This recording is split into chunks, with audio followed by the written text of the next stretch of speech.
I wish he was as responsible and sensible as you are." "Being a girl helps with that," I said with a smile. But it also meant my responsibility and sensibility would never be of use to me. I could never be a part of the business.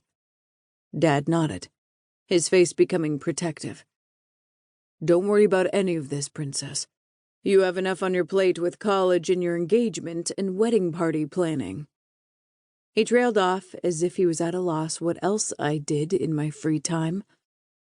Dad and I didn't have many common interests.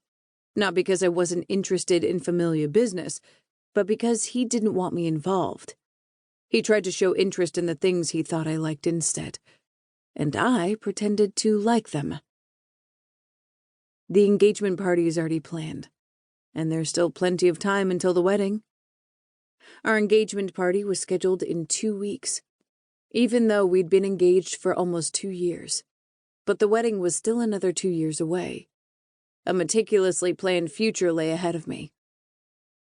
"I know you love it if things are perfect." He touched my cheek.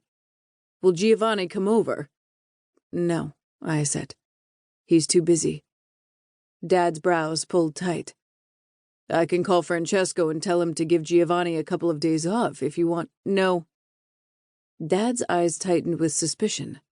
He didn't do anything, Dad," I said firmly. "I just want a bit of me time to study and to think about the color scheme for the party." I lied and smiled broadly, as if I couldn't think of a better way to spend the afternoon than to mull over the difference between cream and eggshell. I hadn't even begun to plan anything for the wedding, and didn't feel compelled in the slightest to do so right now.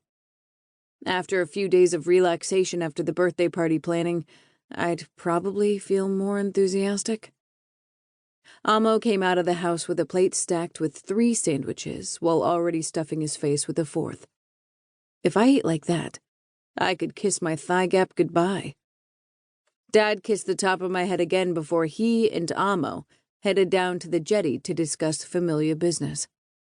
I sighed and picked up my book, immersing myself in the pages. Dad wanted to protect me from our world, and I had to accept it. "Do you know what this is about?" Gunnar asked as he pulled up beside my Harley.